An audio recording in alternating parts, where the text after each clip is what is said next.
Without further ado, let me introduce to you Victoria Taylor. Got a whoop.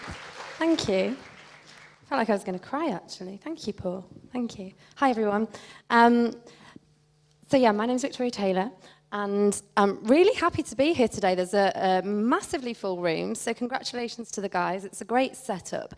And I'm here today to talk to you about customer experience, which is something that is very close to my heart, very dear to my heart, and something that I think underlines everything in marketing. So I'm going to tell you a little bit about me. So my journey over, I'd say the last 18 months has changed dramatically. And what I've kind of learned about the social media space and marketing and how we communicate with people, it's been a real journey for me. And that sounds really cliche. Is Journey on the bingo card? Is Journey on the bingo card? No? Is it? I'm sure it probably is. Very cliche, but it has. It's changed. A lot. And very often when I come to these events, you meet people and there's a lot of familiar faces here today, people that we've seen at other events, and people go, we'll have a Prosecco later. We'll grab a Prosecco. And I think I've become quite well known for gin and Prosecco, which is slightly worrying. However, it's helped me to get clients. And at the last time I was at the last event, someone said, I think it was Andrew and Pete actually, was it you guys that said you should get on stage with a glass of Prosecco? Yeah. And I thought to myself, do you know what, if I do, I'm probably going to end up trying to drink the microphone and speak into the Prosecco. So I thought you guys could do it for me. So we have bottles of Prosecco on the table. I would like everybody to open a bottle of Prosecco, pour some glasses, and then we're going to go from there. So we need to just designate someone on each table. Please be careful opening the Prosecco. Try not to let the corks hit anybody. Thank you. And please pass along as well to the tables because I think it's about 8 glasses per bottle. So please pass along. These guys need some here. Woo! I'm just going to do a little film of this as well while this is happening.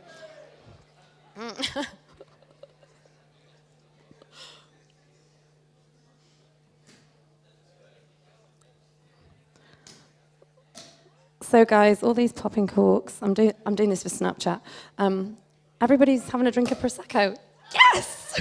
That's all right. Would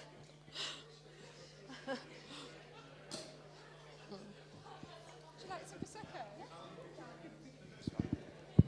Just so you know, it's a Grade 2 listed building. It's what, sorry? It's a Grade 2 listed building. Grade 2 listed building. Please be careful. Yeah. Do you know what? It's so wonderful hearing the popping corks one after the other. It's like a chorus. It's great. I can smell it and everything. Yeah. Bring on 5 o'clock. I just pop that on the table. So when everybody has a glass, please let me know. I can see. Guys, how long does it take to pour Prosecco? It's like a 2-second job. Straight down.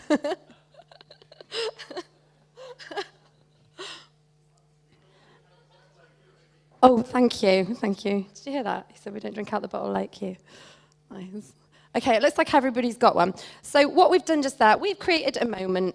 So we've created a moment, and I'm going to talk more about moments as we go through this, because moments are something that I believe are crucial to the environment that we're in, to the way we operate our businesses, to everything. So what we've just done is created a moment. Secondly, if this talk is really rubbish, you might see it in a slightly better light through the Prosecco.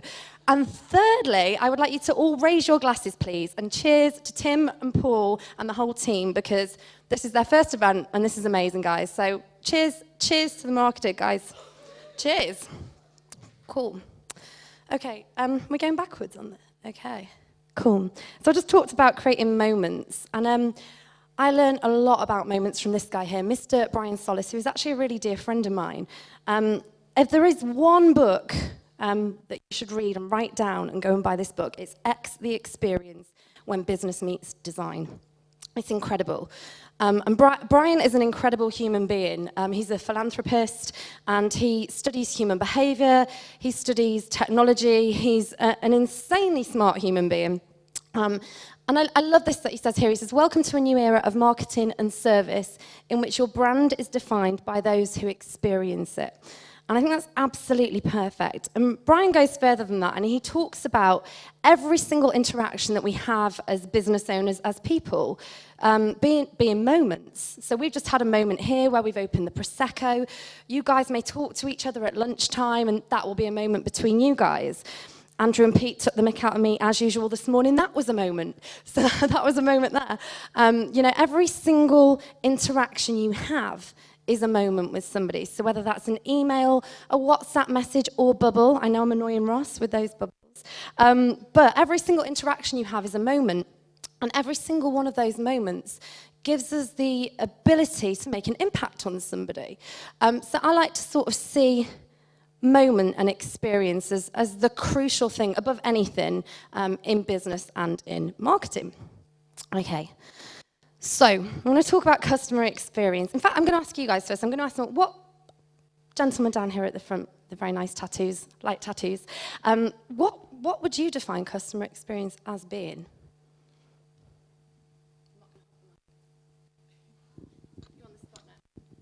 I'm on the spot. I think pleasing the customer. I think if it's in terms of a website, which is my sort of domain, how easy it is for them to use the website and to gain the information that they need from it. Okay, cool. And yourself? Preempting my needs. Yeah. The easy track. I think it's defined in lots of different ways, and I think even sort of my experience of it over the last 6 months has changed. So there's lots of different definitions here. I'm hoping you guys can see this. So the top one says, the product of an interaction between a business and customer over the duration of their relationship. The next one is the customer journey. How many people have heard that before? Yeah.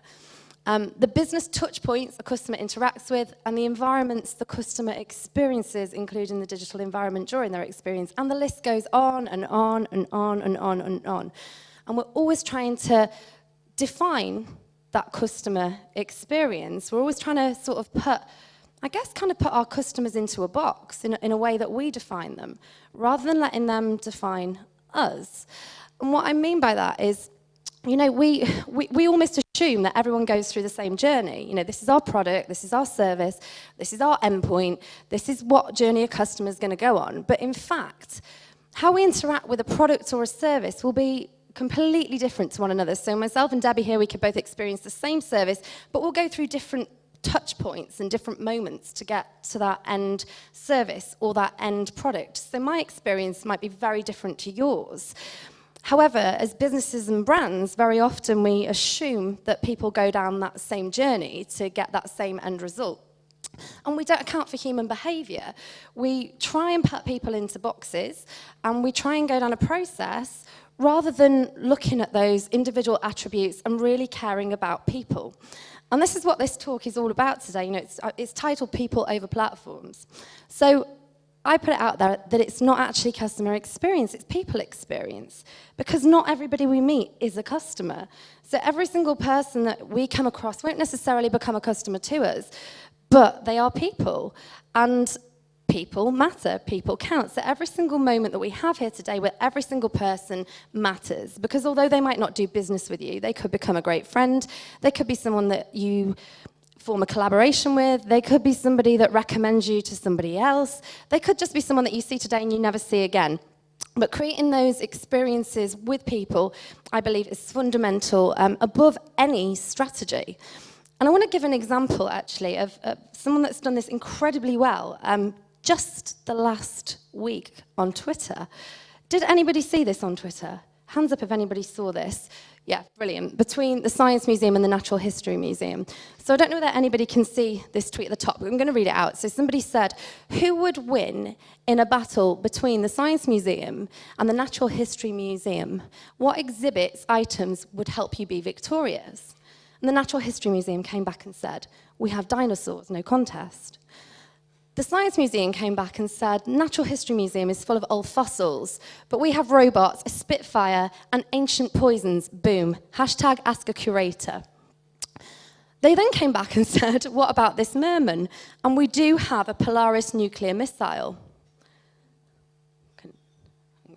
And it goes on and on. The Natural History Museum came back with these and said, Jenny Hammers seizure merman, never bringing a nuke to an earth-shattering meteoroid, and our cockroach specimens will survive us all. And it went on and on and on. And they said, we see your cockroach, we whack it with this welly. And it was just a brilliant dialogue. Absolutely brilliant. But what they were doing is they were creating a people experience. They were co-creating an experience on Twitter.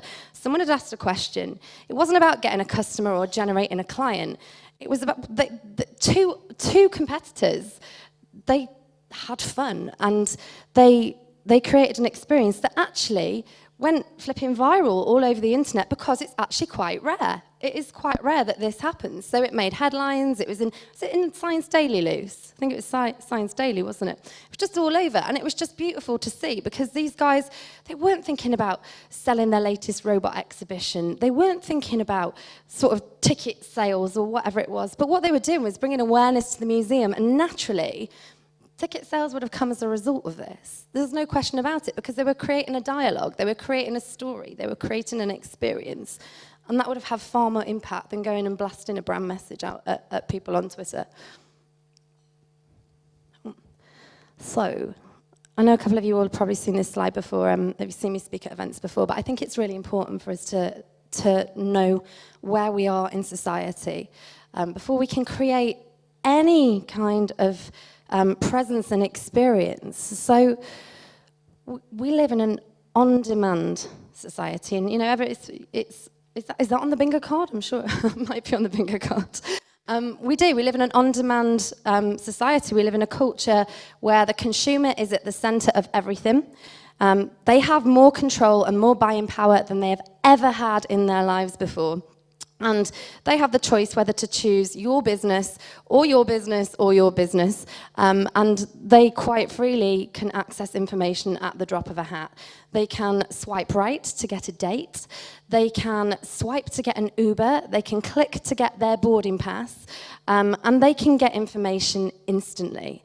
And what that means is that they want solutions and they want them quick. And I think it's really important for us to know this and to know that we do live in a society where people are quick to hop from screen to screen. So they'll go from mobile to desktop, they might go to Apple Watch. And they are surrounded and inundated with information. So the experiences that we create with people are more important than ever in this society, because that's what will make us stand apart. There are hundreds and thousands and millions of pieces of content that are going out, particularly across social media, on a daily basis. Standing out in that content is hugely important. The experience that we create with people is more important than ever when the consumer is so in control. So I love this. I always bring Steve Jobs into this, and this is like literally one of my favorite quotes. He says, you have to start with the customer experience and work back towards the technology, not the other way around. And I think that's absolutely bang on. You know, very often, and I'm sure as marketers, a lot of you here, you know, perhaps one of the first questions you'll get is, I want to create a Facebook strategy, or I want to create an Instagram strategy, or how do I create this kind of strategy? Rather than thinking about the experience at the end of it and working back from that. You know, a lot of people start with strategy without thinking about the experiences they are creating. So how do we begin to create experiences in this society? We drop strategy, and that might shock a lot of people in here, but I say this all the time, you know, before we do anything, before we can create anything, we drop strategy and we go and do our research and we go and talk to people. We do the typical thing that Trevor Lawkins sat here on this table here, preaches to everybody, like many do. We go and we get to know people. We understand people. We take the time to go and learn about people, to understand people. And it sounds like a lot of effort, and it really is. You know, rather than waiting for people to come to our business pages, go and look at theirs. You know, go and look at people's profiles. Go onto Twitter and start having conversations with people without any agenda, without any want to make a sale, without any thought of trying to sell something to anybody. Go on there and be helpful. Look at what people are talking about. Is somebody asking about something that you can help with? Go and help them. You know, is somebody talking about something in your city that's not related to your business? help them. You know, if they're asking a question and you can answer, go and help them. Go and comment on other people's posts. Go and look at other people's Instagram posts. You might think, well, where do I start? There's no one single answer. You just start somewhere. Pick a platform, start somewhere, but just go and get to know people, get to understand people and talk to people and understand what people's needs are. And then you'll start to be able to build a strategy back from there. So how can we create people experience in the society that we're in a lot of ways? So we can do it through relationships, which we're talking about right now. We're all forming relationships here today. Personalization, communication, access, and storytelling. So there's so many ways, like so many. When I think now, gosh, the way we used to do business even a couple of years ago, as opposed to how it is now, there are so many ways that are available to us, and so many ways that we can personalize our interactions with people. So this goes kind of beyond creating content. And this is the area where we actually really get to know people. And there's all of these ways that we can really get to know people. So can I have a show of hands? And I'm going to probably pick one that's a little bit more popular. So who is using Twitter to tweet and get to know people? Half of the room, roughly. Okay. What about Snapchat chat? Paul? 2, 3, 4. As marketers, isn't it? Marketers. What about Instagram private message? So Instagram through like the stories facility, a few more. Yeah, it's more. I think Instagram's becoming more and more popular, actually, isn't it? WhatsApp. Is anybody using WhatsApp to communicate with clients? Are you using it to communicate with clients? Yeah. Yeah. Yeah, no, I've certainly found like WhatsApp has become a great tool, and it saves me a lot of typing time as well. Like I don't have to send emails like I used to. I can literally, Ross is shaking his head at the back going, don't you ever WhatsApp me again.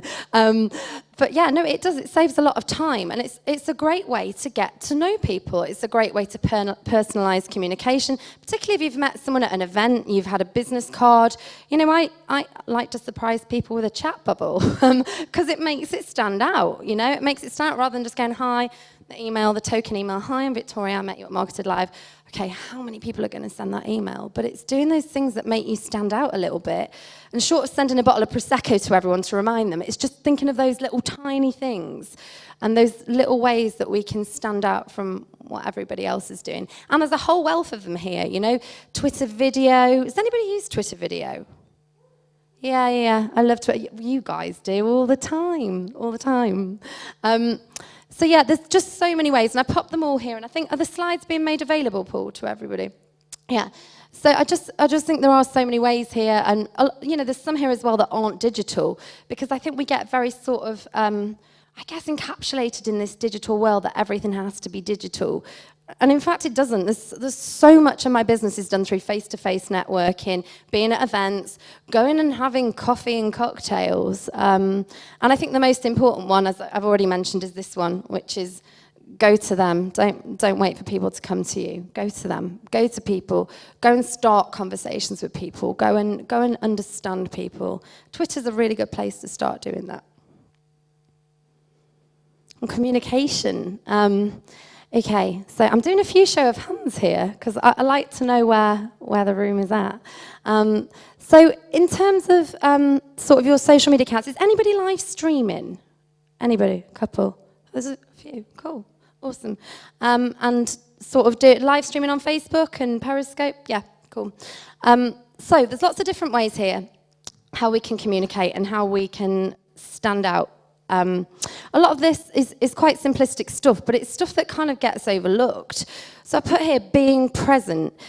Have you ever been that person where you've read a great piece of content, or you've read a tweet from someone, or you've seen a video, and you've put a comment on, you've gone, oh my gosh, I love your content, I love your work, this is great, this is fantastic. I really like the part when you said X, Y, or Z, and then content creator doesn't even bother to respond to you.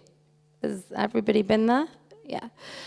I've been there so many times, and it really got on my nerves. So what did I do? I just stopped communicating with those people, and actually, the people that were paving the way and the people that were influencing me completely changed, because actually, it didn't matter to me how much success they'd had, whether they got a multi-million-pound business. I couldn't have given two hoots because they didn't take the time to acknowledge that I cared about their piece of content. And influence changed for me so much, and all of a sudden I was engaging with so many more micro-influencers who were creating content, people on a smaller scale that actually took the flipping time to acknowledge that I'd been and I'd looked at their content. And it's just stuck in my mind. So I'd say that is one of the most key things. Whatever you are creating, however you are creating a piece of content, whether it's a blog, whether it's a video, whether it's a live stream, if you are going to put a piece of content out, do not waste time and put a piece of content out if you are not going to be present to engage with the people that take the time to engage with you. Because that's probably the most important part. That's the part where you're interacting with the people that are interested in you. Asking questions. I think this is a really big one as well. It's great to show vulnerability and to acknowledge that you don't know everything. And I think asking questions of people and asking people what they want to know, what they want to hear, just because you're a business owner, it doesn't mean that you know what people want to know about your service or your product or what help they want around your industry. So asking questions is a really great way to be able to produce content that you know is going to be received well because you've asked and you know there's a demand.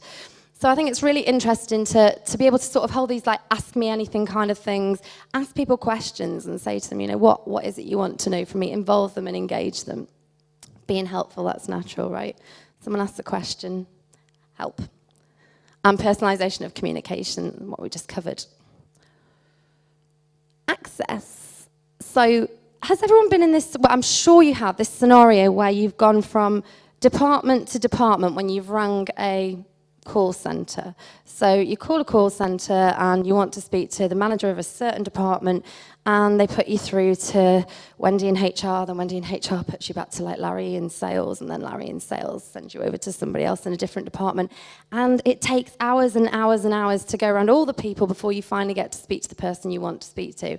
Have you experienced that? Yes, I can see you nodding like that. I think it's so important now.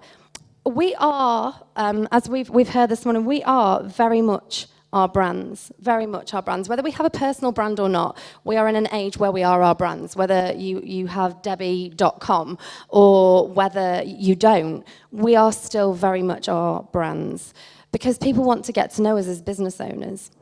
And to be able to give access to you today is crucial. Just like what Mark was saying before about, you know, his 7-minute mentor every single day. He gives that access to him.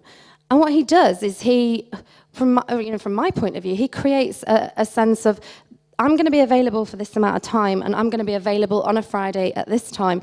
And that's when you can get me. So what you're doing is you're creating access to you directly. People don't want to go from department to department, or however big or small your business is. People want to get to know you. So if you're going to be out there as a brand, I think it's really important that you show up and give access to you in whatever capacity that is. So whether that's that you're going to do a Facebook Live every Friday at 3 o'clock, or you're going to go live on Instagram on a Tuesday at whatever time, it's giving that access so people can come and talk to you. They don't have to go from department to department. They can speak to you as either the business owner, or maybe it's your marketing manager, or whoever it is, but just that your business is present. And I would say to everybody, if you can be present yourselves, that's the most crucial thing. And show the parts of you as well that aren't business related. Some of the most successful live streams I've done have been ones like Lucy over here. She did a live stream challenge a few weeks ago that we all took part in, and there wasn't really any structure to it. We kind of got on every day and we just live streamed, didn't we? And it was frowned upon by some people. Some people loved it, and it was interesting because it kind of divided opinion, didn't it? And but some of the most popular live streams were the ones where people would just come in. I was going to a festival and they wanted to know what my packing list was. It got quite hilarious, didn't it, when we brought out giant body wipes. But it was super popular. People were really engaged. And actually, it was at that point where people are messaging me saying, I'd really like to speak to you. Do you do consultation work? And I'm thinking, all this from a giant body wipe? Yes, of course. Like, it was great because I wasn't talking crappy business all the time. I was showing them a side of me that they hadn't seen, and I was giving them access to that kind of inside part. I'm not just a business robot. And then storytelling. You know, we are all storytellers, and we do all have a story to tell. And through those stories, we can help people, we can evoke emotion, we can help people relate to us, we can make people feel more comfortable, we can share problems, we can solve problems together. We can balance so many different aspects of life through storytelling, and we can do it in so many different ways. We have more options than we have ever had to tell stories online. You know, a personal favourite of mine is Instagram stories, and I do enjoy Snapchat as well. But it's a great way for me to be able to take people along in a really raw way behind the scenes of everything that's going on in my life, you know? And that's where the whole Prosecco came from. It's like full circle. I was clearly on there too much with Prosecco, but people got to see everything. People got to see the behind the scenes. People got to see I'm just going to the gym and keeping fit because I'm not just sat at my laptop 24 hours a day, 7 days a week. So we can all tell stories. And I think, you know, there's so many ways that we can do it. And I think, you know, a lot of the most successful storytelling, I guess the brands that have told the most successful stories are the ones that have kind of evoked emotion, and they've kind of inspired me through a lesson, or they've taught me something because I've been able to relate to them on an emotional level. So don't be afraid to show emotion on there. Always be friendly and approachable, because no one likes to do business with a miserable person. And yeah, give credit to others as well. So very often, you know, if I'm sharing something from one of my fellow marketers, I will credit them. I will pop their handle in there, or I'll link to a blog or whatever it is. But it's a really good way to spread other people's work on there as well.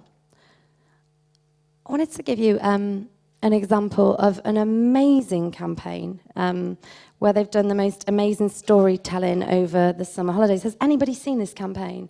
The Walt Disney 30 Stays in 30 Days. No. It's been amazing to watch. So they've done it on Instagram stories. This family here are the Bucket List family. And what they did is they got this family to come to Disney World. And every single day, they would stay in a different hotel and they would experience a different part of the Walt Disney Resort. So little kids here, absolutely gorgeous. They'd send them a suitcase with all lots of like little treats in them. There'd be like a little poem, and it would tell them where they were going next in the resort.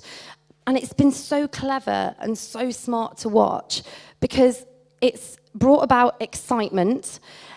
It made me feel like a child again watching it. It brought out this emotion in me. Watching those fireworks going off in the castle just brought out this emotion in me. And I'm like a child again. You know, it's shown me different parts of Walt Disney. So it's been very smart, because it's shown me around all the different hotels. It's shown me the different theme parks. Remember, they've done this in the height of the summer holidays, where every child is at home on their summer holidays. And they're showing this story around Disney World for 30 days. Guaranteed, they will get more bookings through this than they would through putting an advert for Virgin Holidays on the telly to promote the Walt Disney World Resort. Because what they've done is they've taken us behind the scenes, they've not shown it through their own eyes, they've shown it through the eyes of a family, through the eyes of children, and it's been exceptionally clever to watch. You see all this every single day in a different resort, and it's been the most smart educational piece. They have literally told the most amazing story, and it's just been incredible. They've created an experience. They haven't marketed to me, they've created an experience, and I want to be there. Like, I want to be there now. It's just been amazing to see. So I think there's a lesson in that for all of us as business owners. You know, we can do this. No, we don't all have theme parks for our businesses, but we can do this. We can inspire innovation and creativity. We can take people to see something that they might not otherwise see. We take them behind the scenes. As irrelevant as you might think it is to show people inside your team meeting, and I don't mean the confidential parts, but invite people into your lunch breaks, invite people into what you're doing at the end of the day, invite people in to meet your teams, because it makes them familiar with you. It makes them get to understand you. It makes them feel like they're a part of a brand. And like Mark said in his talk, you know, when that wall is gone down, it's not a cold call anymore when someone comes to you. They know you. You know, if they know you and they know that this is your receptionist or this is your marketing manager, there's no barrier there. It just makes the sale a whole lot easier. And my favorite, like literally probably my favorite customer experience quote, and because I've done Disney, I'm going to end on it. He says, whatever you do, do it well. Do it so well that when people see you do it, they will want you to come back and see how you do it again, and they will want to bring others and show them how well you do it too. And I think it's something really worth remembering, because it's not the platform or the strategy or how you create a campaign. It's about every single moment, every single experience, every single interaction, every single everything on a day-to-day basis that makes up who you are as a business, as a brand owner, as everything. Yeah, that's it. I'm done the fireworks. Thank you.